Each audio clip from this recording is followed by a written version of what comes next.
tous et bienvenue dans cette nouvelle vidéo. Aujourd'hui je vous retrouve pour une vidéo un petit peu particulière, c'est toujours un peu spécial ce type de vidéo, puisqu'aujourd'hui je viens vous parler de la sortie de mon prochain roman.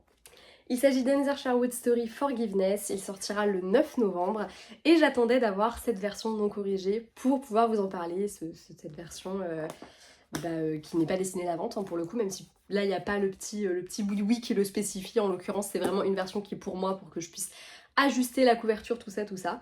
Mais je me suis dit qu'au moins c'était un peu plus parlant de vous faire cette vidéo avec ce roman. C'est toujours des vidéos qui sont très particulières quand je vous parle des livres que j'écris et pas de ceux que je lis. Déjà parce que je sais que ça attire pas forcément le même public. Également parce que d'une certaine manière je me livre beaucoup plus quand je vous fais ces vidéos là que quand je vous parle des livres que je lis. Forcément c'est pas du tout le même format, et surtout parce que mine de rien c'est aussi un accomplissement d'être en capacité de vous faire ce genre de vidéo. Parce que moi j'écris depuis que j'ai 8 ans, vraiment littéralement. Donc forcément quand je vous annonce la sortie de mon 4e roman en auto-édition, je suis plutôt très fière. Cette saga en plus de ça, elle a vraiment un côté très particulier pour moi pour plein de raisons, mais la première étant que du coup on quitte l'univers qu'on avait dans les 3 premiers romans que j'ai sortis, qui se déroulaient dans la même lignée, dans la même continuité, on suivait un groupe de copines, etc. Là on est complètement sur autre chose. C'est une nouvelle saga, donc c'est aussi un peu l'occasion de trouver un lectorat peut-être un peu différent, même si on reste sur de la new romance, on est quand même sur des personnages et des thématiques qui sont un peu différentes. Et c'est l'occasion aussi de tester si ça fonctionne avec mes lecteurs habituels, parce que ceux qui ont adoré Alice, Marion et Louise, est-ce qu'ils vont aimer ces nouveaux personnages? Est-ce qu'ils vont aimer cette nouvelle ambiance, ces nouveaux endroits? Et c'est toute la question, parce que cette saga, elle est très particulière aussi pour quelque chose, c'est que ce sont des tomes compagnons qui sont à lire complètement indépendamment les uns des autres. Vous pouvez tout à fait lire celui-ci ou choisir de ne pas le lire, et si le suivant vous tente, pourquoi pas, puisque le seul lien commun entre tous les tomes de la saga Another Sherwood Story, et je dis tous les tomes parce qu'il y en aura beaucoup, j'en ai plein dans la tête et j'en ai d'autres qui se rajoutent au fur et à mesure de l'écriture, c'est top. En fait le seul lien commun dans tous ces tomes, ce sera la ville de Sherwood, qui est le cadre dans lequel se déroule tout ça. Pour ce premier volume, vous allez découvrir Trey et Annabelle qui se sont aimés très fort à l'adolescence, puis Annabelle est partie, elle l'a abandonné du jour au lendemain, on ne sait pas encore pourquoi, mais vous le découvrirez au fur et à mesure de ces pages, et la voilà de retour quelques années plus tard, longues années plus tard. Trey a beaucoup changé, mais il n'est pas le seul, puisque elle va découvrir beaucoup de choses qui ont changé, d'autres qui sont restées telles quelles, et c'est à elle de se faire un petit peu sa place dans tout ça, d'autant plus que Trey il est pas très content de la voir, pour lui, elle a gâché sa vie et il lui fait clairement comprendre. Voilà. Une histoire d'amour, de seconde chance, de vengeance, tout ça. On reste dans de la new romance classique, ce n'est pas de la dark romance, je n'écris pas de dark romance, je n'aime pas la dark romance. Voilà, donc on est sur de la romance classique. Avec un personnage, des scènes un peu limite quand même, dans le sens où parfois Trey il est pas très cool quand même. Même pour moi ça a été assez difficile de l'apprécier parfois, mais je suis assez contente de ce que j'en ai fait. D'autant plus que les retours que j'ai de lui sont que c'est un personnage plutôt touchant, donc honnêtement j'en suis très contente parce que pour moi c'était un challenge. En tout cas voilà, je suis très contente de pouvoir vous présenter ce roman qui, comme je vous l'ai dit, sera disponible le 9 novembre dans cette version brochée. Il y aura quelques petits correctifs, notamment sur la couverture et sur le dos du livre. Mais sinon, dans l'idée, il ressemblera à ça. Bon, l'intérieur est assez classique, hein, je fais pas de la mise en page de fou, mais en même temps, je n'estime pas que ce soit une nécessité absolue personnellement. Voilà, du moment qu'on a une mise en page à peu près classique, qu'on arrive à s'y retrouver, moi j'en demande pas plus. Voilà, il sera disponible en e-book et du coup dans cette version brochée, au prix de 13,99€ pour la version brochée et de 3,99€ pour l'e-book.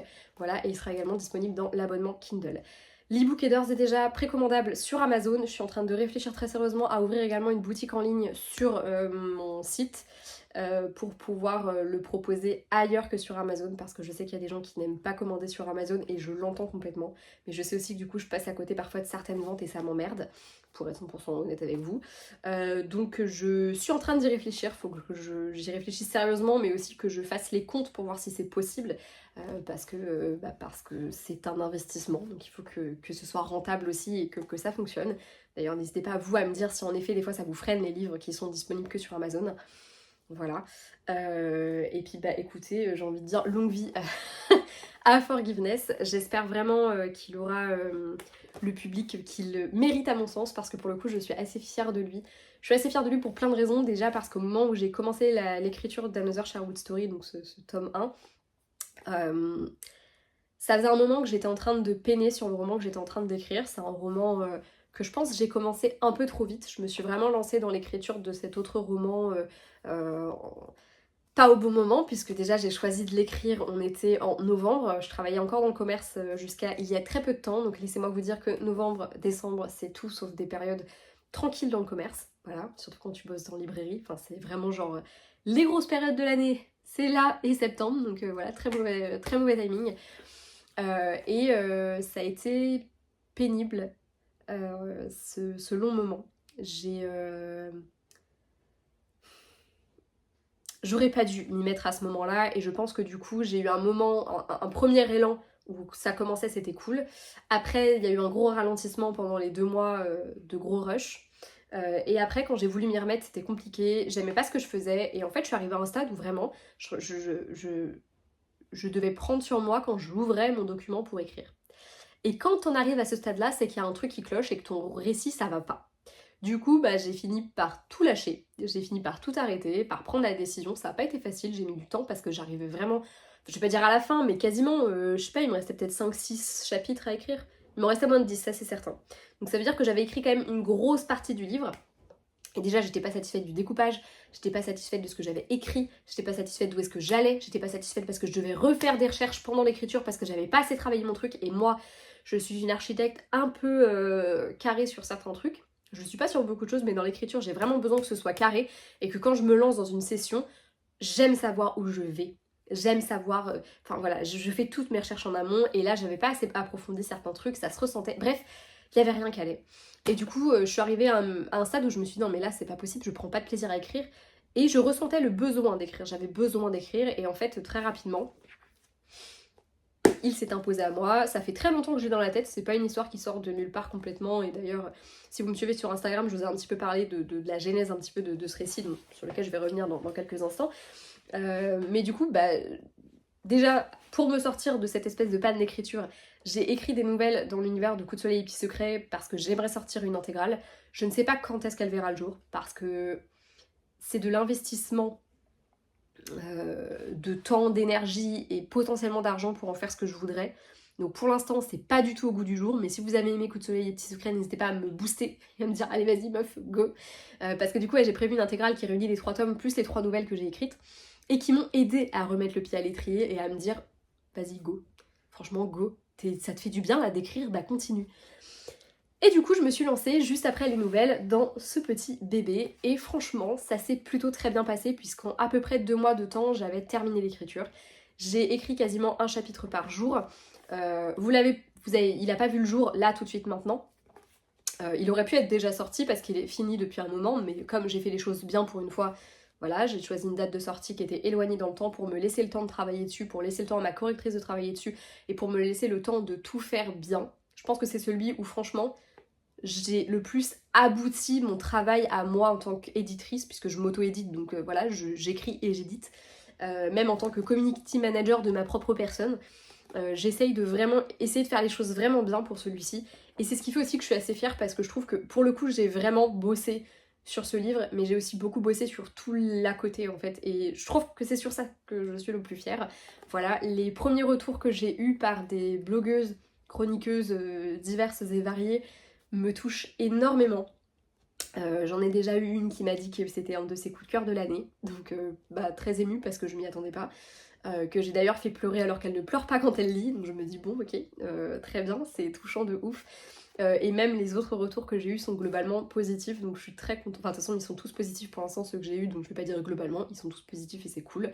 Il y en aura peut-être des moins positifs et c'est le jeu aussi, mais en tout cas pour l'instant les 4 personnes qui ont lu le livre l'ont aimé. Et ça me touche beaucoup, je suis très contente de leurs retours qui m'ont touchée et surtout j'ai aimé le travail qu'elles ont pu produire elles aussi autour du livre. C'était des échanges vraiment très très cool et je remercie vraiment les filles si vous passez par là. Je mettrai leur Insta ou TikTok dans la barre d'infos. Non, il y en a 3, 4 4, il y en a 4 auxquels je pense. Donc je mettrai leurs Insta, TikTok, tout ça dans la barre d'infos parce que pour l'instant les échanges que j'ai eu avec elles étaient vraiment cool. et ça m'a fait super plaisir de pouvoir discuter un peu avec elles, d'avoir leur retour à chaud. C'était vraiment vraiment très très cool. Et mention spéciale pour Pauline, je suis désolée de t'avoir fait pleurer. Si tu passes par là, sache-le, je suis vraiment désolée de t'avoir fait pleurer.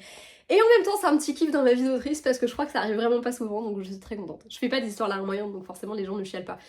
Moi je chiale souvent quand je finis mes histoires, mais plus parce que c'est fini, je suis un peu contente. Mais c'est vrai que ceci dit, je me suis fait chialer aussi quand je l'ai relu quelques mois après.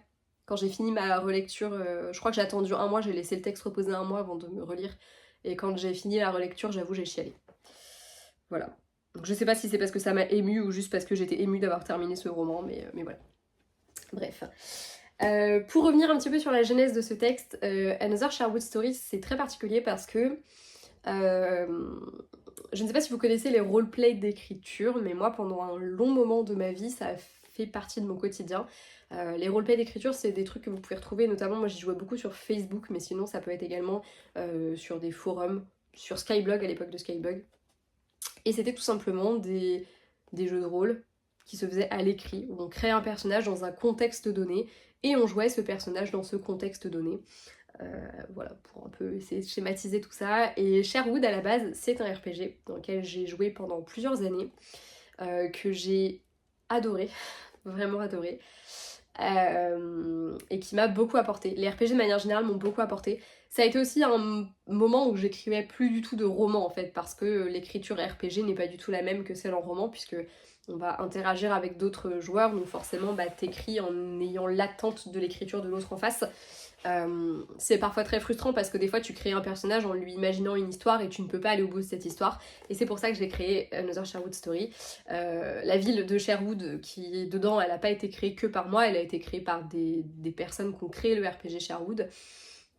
En fait, quand j'ai eu envie d'écrire l'histoire d'Annabelle et Trey qui ont vu à la base leur naissance dans ce RPG, je me suis dit je peux pas faire ça ailleurs qu'à Sherwood, et du coup j'ai fait le choix de réutiliser ce lieu de Sherwood pour pouvoir mettre en scène mes personnages, voilà tout simplement.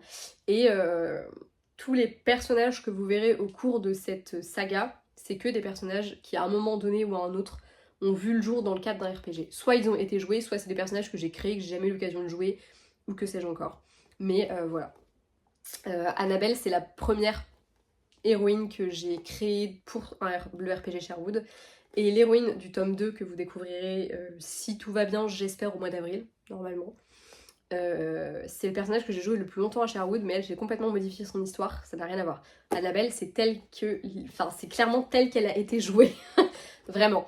Alors que la version de Lily Rose, c'est un peu différent. C'est pour ça que c'est un roman et une saga de manière générale que je dédie vraiment au monde du RPG et à toutes les amies que j'ai pu me faire là-bas.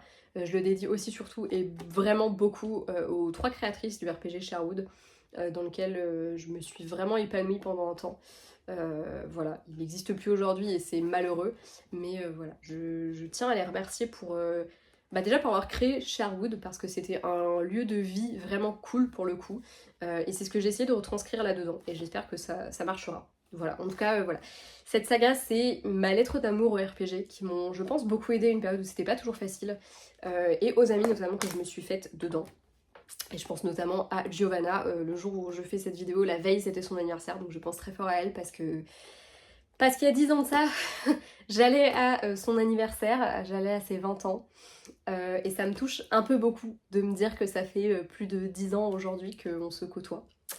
Même si on se parle beaucoup moins aujourd'hui, voilà, ça fait 10 ans que grâce au RPG, enfin ça fait plus de 10 ans même maintenant, que grâce au RPG je l'ai rencontrée, et c'est la même chose pour ma petite Chloé. Chloé qui a d'ailleurs inspiré, physiquement parlant, le personnage de Louise. Voilà, et pas que, puisque Chloé est institutrice comme Louise. Du coup voilà. Et je pense que ce sera pas le dernier hommage que je lui ferai dans mes romans. Voilà. Voilà. Bref, c'est tout pour cette vidéo, j'espère qu'elle vous aura plu. N'hésitez pas à vous précommander par exemple l'e-book d'Another Sherwood Story, je vous mets le lien dans la barre d'infos, et sinon restez connectés puisque la version brochée sort tout bientôt. Voilà, je suis très fière et j'ai hâte d'avoir vos retours si d'aventure vous le lisez. Des bisous!